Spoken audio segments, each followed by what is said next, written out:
अस्सलाम वालेकुम student vector space हमारा टॉपिक चल रहा है। वेक्टर स्पेस का लेक्चर नंबर 17 है। ये थ्योरम दिया गया है एक। लेट करते हैं S v1 v2 v3 up to so on vn V are basis for n dimensional vector space v over a field f, then every set with more than n vector is linearly dependent। देखें क्या कह रहे हैं कि एक vector space है v, एक vector space है over a field f, and v जो है n डायमेंशनल वेक्टर स्पेस है। s जो है कोई भी इसका सबसेट है, एनी सबसेट ऑफ v है consisting on n number of vectors.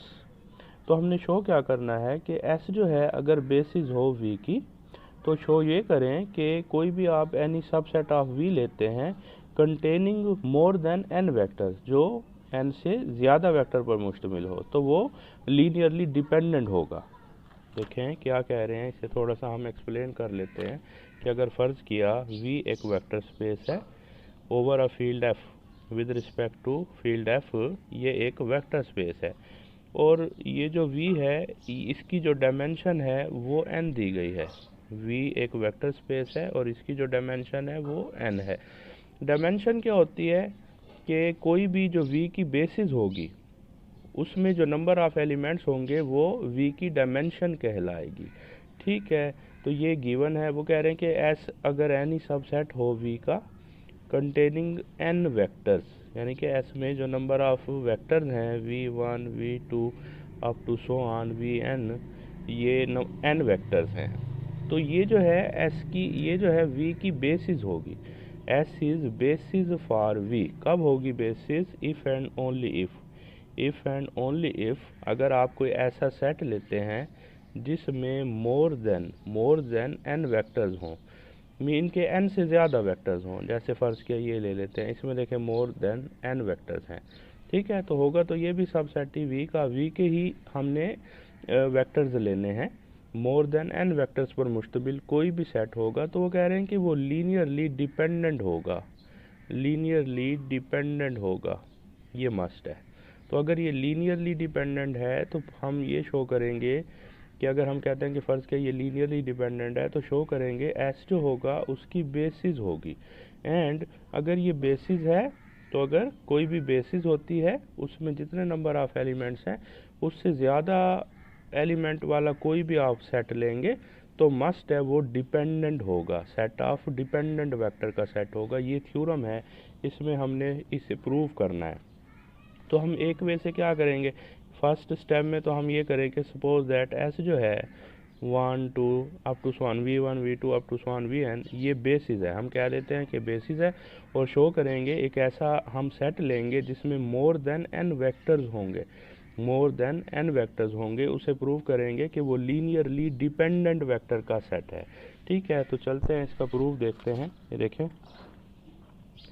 Late किया है, ये देखें ये हमने एक सेट लिया है, सब सेट लिया v का, और इसमें हम कह देते हैं कि मोर देन n वेक्टर्स हैं। ये u1 u2 u3 up to one ur, यहाँ पे जो r ले रहे हैं वो n से ग्रेटर है, मीन के जो हम इसमें सेट ले रहे हैं इसमें जो नंबर ऑफ़ एलिमेंट्स हैं वो n से ज़्यादा हैं, बी आर सब सेट ऑफ v। तो प्रूव ये करेंगे, देखें हमने कह दिया है कि s जो है, s जो हम ले रहे हैं s तो ये बेसिस तो है, ये हमने कह दिया ये बेसिस है। s जो है ये बेसिस है किसकी? v की बेसिस है, और एक ऐसा सेट ले रहे हैं जिसमें इससे ज़्यादा एलिमेंट है, n यहाँ पे r जो है n से ग्रेटर है। इसे हम शो करेंगे कि ये लीनियरली डिपेंडेंट वेक्टर का सेट होगा। अब आपको पता है लीनियरली डिपेंडेंट वेक्टर की डेफिनेशन हमने पढ़ी थी। लीनियरली डिपेंडेंट वेक्टर कौन सा होता है कि अगर इन वेक्टर्स का लीनियर कम्बिनेशन लिया जाए तो इज इक्वल टू ज़ीरो अगर हम रखते हैं तो अननोन जो होंगे उनको हम शो करेंगे कि नॉट ऑल ज़ीरो। देखिए अब we shall prove that, prove ये करेंगे कि b इज़ लीनियरली डिपेंडेंट।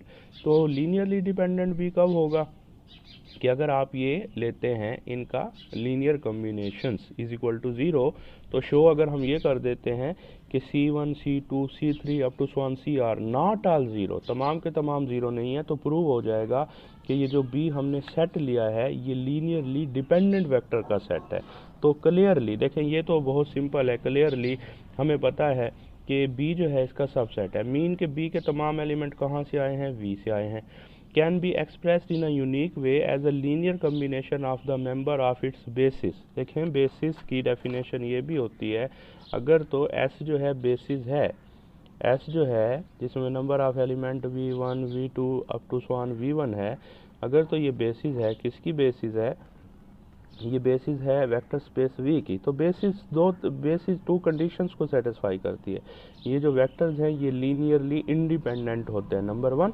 दूसरा जो S है V को जो है वो जो है स्पैन भी करता है, ये जनरेट भी करता है। मीन के इसके ये जो एलिमेंट हैं, इनके जो एलिमेंट है इनका जो लीनियर कम्बिनेशंस है V के किसी न किसी एलिमेंट का के इक्वल होता है। जैसे फ़र्ज़ किया मैं यहाँ से कोई v लेता हूँ, तो v जो है इसके लीनियर कम्बिनेशन, इसके एलिमेंट के लीनियर कम्बिनेशंस के इक्वल होगा। ठीक हो गया। तो ये और यूनिक वे से हम एक्सप्रेस कर सकते हैं। यूनिक वे मीन के एक ही बार राइट किया जा सकता है ये अननोन। ये हमने थ्योरम भी किया था वैसे ऑलरेडी। चले, तो हमें पता है कि ये जो u1 u2 u3 बेसिकली ये जो मेंबर हैं u1 u2 u3 up to so on ur तमाम के तमाम v के ही मेंबर हैं, और ये जो s है इसकी बेसिस है, तो इनका जो लीनियर कम्बिनेशन होगा हर एक वेक्टर उसके इक्वल होगा। तो ये देखें इनका लीनियर कम्बिनेशन ले लेते हैं। देखें u1 जो है s के एलिमेंट्स के लीनियर कम्बिनेशंस के इक्वल ले लेते हैं।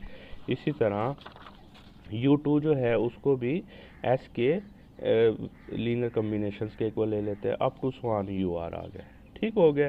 अब ये जो हमारे पास u1 u2 u3 इनकी जो वैल्यूज़ बनी है, अब ये जो इक्वेशन नंबर 1 है हमारे पास, ये इक्वेशन नंबर 1 है, ये इक्वेशन नंबर 1, इसमें हम वैल्यू रिप्लेस कर देते हैं, पुट कर देते हैं u1 की u2 की u3 की, तो क्या बन जाएगी। देखें इक्वेशन नंबर हमारे पास 1 ये बन जाएगी। ठीक हो गया। इक्वेशन नंबर 1 हमारे पास ये आ चुकी है। अब हम क्या कर रहे हैं इसमें, ये C1 को भी मल्टीप्लाई करेंगे, C2 को भी, अप टू सो ऑन तमाम को CR, ये CR को भी मल्टीप्लाई कर देंगे, ब्रैकेट्स में मल्टीप्लाई कर देंगे। एंड सेपरेशन कर रहे हैं, V1 को तमाम में से कॉमन लेंगे, जैसे C1 को इससे मल्टीप्लाई करेंगे, C2 को इससे, अब देखें V1 इसमें भी है इसमें भी है, इसी तरह आगे जितने भी क्वेश्चन हैं उन तमाम में होगा V1, तमाम में से V1 कॉमन ले लेंगे। सिमिलरली C1 इससे भी मल्टीप्लाई करेंगे, इससे भी multiply up to so on, फिर C2 भी तमाम से कॉमन, ऐसे V2 भी तमाम से कॉमन, ऐसे ही देखें ये फॉर्म आ जाएगी। इसको सिंप्लीफाई करेंगे तो ये फॉर्म आ जाएगी। ठीक हो गया। अब आपको पता है ये देखें ये लीनियर कम्बिनेशंस है, ये लीनियर कम्बिनेशन शो हो रहा है S के एलिमेंट का। S में कौन से एलिमेंट है, V1 V2 V3 up to so on V1। देखें ये लीनियर कम्बिनेशन है S के एलिमेंट का। अगर तो ये लीनियर कम्बिनेशन है S के एलिमेंट का, हमें पता है S जो है वो बेसिस है V की, S जो है वो V की क्या है, बेसिस है। अगर S V की बेसिस है तो बेसिस के जो वेक्टर होते हैं वो लीनियरली इंडिपेंडेंट होते हैं। तो ये लीनियरली इंडिपेंडेंट होंगे, और लीनियरली इंडिपेंडेंट क्या होंगे कि अगर उनका लीनियर कम्बिनेशन लिया जाए तो ये जो कोफिशिएंट्स होते हैं इनके सारे फॉर ऑल ज़ीरो होते हैं, तो ये कोफिशिएंट भी इक्वल टू ज़ीरो होगा, ये भी फॉर ऑल। ठीक है, देखें S is independent, hence each coefficient of V1 V2 up to so on Vn in two must be zero. तो इन तमाम को हम ज़ीरो के इक्वल ले लेते हैं। देखें जब ज़ीरो के इक्वल पुट करेंगे तो ये आपके पास आ जाएगा।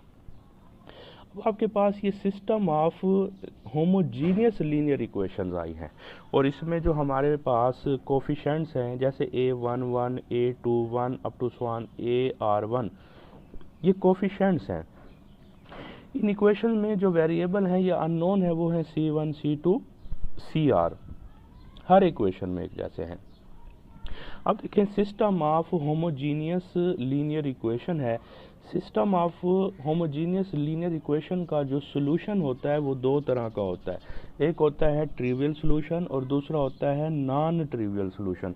ट्रिवियल सोल्यूशन का मतलब ये होता है कि जितने भी ये C1 C2 अननोन हमारे पास है, जब हम इन सिस्टम को सॉल्व करेंगे तो अननोन, तमाम अननोन की वैल्यू अगर ज़ीरो आ जाती है तो हम कहते हैं कि वो जो सिस्टम है वो ट्रिवियल सोल्यूशन है, उसका जो सोल्यूशन है वो ट्रिवियल है। और दूसरा होता है non trivial solution. Non trivial solution में क्या होता है कि जितने भी अननोन होते हैं, जैसे C1 C2 इसमें हम अननोन ये ले रहे हैं, तो जितने भी अननोन होते हैं उनकी तमाम की वैल्यू ज़ीरो नहीं होती, तो ऐसा सिस्टम होता है नॉन ट्रिवियल सोल्यूशन। अब हमें कैसे पता चलता है कि एक system of linear equations of homogeneous trivial है या नॉन ट्रिवियल, तो उसके लिए चंद एक कंडीशंस हैं। अब देखें, इसमें नंबर ऑफ इक्वेशंस जो हैं वो n है, नंबर ऑफ इक्वेशंस की जो तादाद है वो n है, और नंबर ऑफ अननोन जो हमने इनमें इन्वॉल्व किए हुए हैं, नंबर ऑफ अननोन जैसे C1 C2 C3, हर एक इक्वेशन में जो नंबर ऑफ अननोन है या नंबर ऑफ वेरिएबल है वो r हैं। तो अगर तो हमारे पास number of unknown number of equation से ज़्यादा हो जाएं, जैसे फॉर एग्जांपल इसकी हम एग्जांपल ले लेते हैं। देखें ये एक इक्वेशन है 3x + 2y + z is equal to 0। चले 4x + 6y चले 3z इज इक्वल टू 0। अब इसमें आप नोट करें, ये number of equation homogeneous equations 2 हैं, बट इसमें जो अननोन है हर एक इक्वेशन में वो हमारे पास 3 हैं। तो ये जो सिस्टम है, जब आप इसे सॉल्व करेंगे, इसका जो रिज़ल्ट आएगा वो आएगा नॉन ट्रिवियल सोल्यूशन। मीन के तमाम एक्स वाई जी की वैल्यू 0 नहीं होंगी। बट अगर एक और, यानी कि यहाँ पे अननोन की तादाद ज़्यादा है, नंबर ऑफ वेरिएबल्स अननोन की तादाद ज़्यादा है नंबर ऑफ इक्वेशन से। अगर नंबर ऑफ इक्वेशन से नंबर ऑफ अननोन वैल्यू की तादाद ज़्यादा हो जाए तो ऐसा सिस्टम जो है वो नॉन ट्रिवियल सोल्यूशन रखता है। मीन के तमाम एक्स वाई जी की वैल्यू 0 नहीं होगी। तो इस केस में भी नोट करें, यहाँ नंबर ऑफ अननोन जो है 3 is the homogeneous system of an equation in are. ठीक है, अननोन जो होंगे C1 C2 up to CR, इसमें जो ये होंगे, सिंस हमें पता है r greater than 3 है, सिस्टम 3 है नॉन ट्रिवियल सोल्यूशन। तो सिस्टम जो है वो नॉन ट्रिवियल सोल्यूशन रखता है। Hence at least one of the CI's, तो जितने भी हमारे पास अननोन वेरिएबल हैं C1 C2 तमाम के तमाम 0 नहीं होंगे, not 0। Hence B is dependent. तो प्रूव हो जाएगा कि B किस तरह का सेट है, B जो है वो डिपेंडेंट वेक्टर का सेट है, और यही हमने क्या करना था, शो करना था। ठीक हो गया।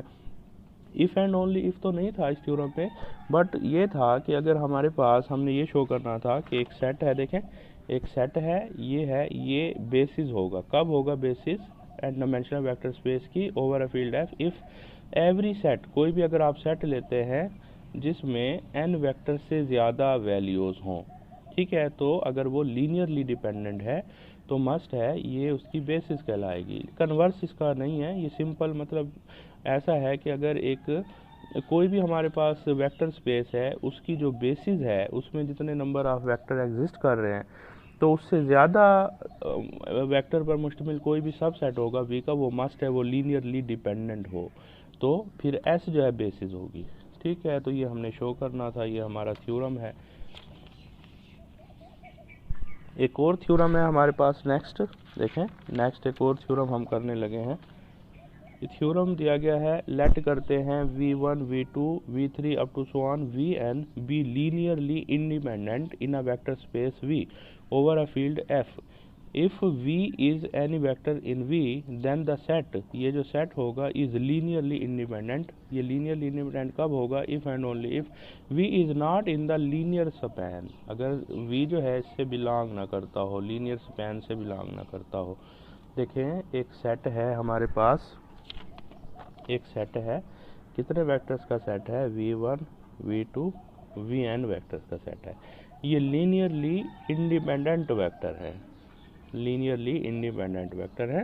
तो कह रहे हैं कि अगर हम इसमें कोई एक और इजाफा कर देते हैं कोर वेक्टर का, तो ये भी लीनियरली इंडिपेंडेंट होंगे। उस ओनली एक कंडीशन में लीनियरली इंडिपेंडेंट होंगे, अगर तो ये जो V है ये does not belong to linear span of Vn। अब लीनियर स्पैन क्या होता है?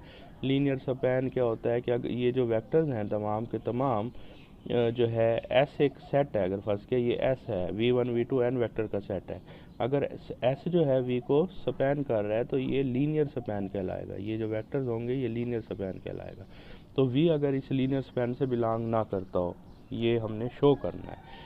तो ये इफ़ एंड ओनली इफ़ है, इसको हम दोनों वे से प्रूव करेंगे। हम कहेंगे कि जो वेक्टर्स है ये लीनियरली इंडिपेंडेंट वेक्टर है। अगर तो ये लीनियरली इंडिपेंडेंट है तो प्रूव करेंगे V इससे बिलोंग नहीं करता, और अगर V इससे बिलोंग नहीं करता इस लीनियर स्पैन से, तो फिर शो करेंगे ये वेक्टर लीनियरली इंडिपेंडेंट होंगे। दोनों वे से करेंगे। चलें प्रूफ कर लेते हैं।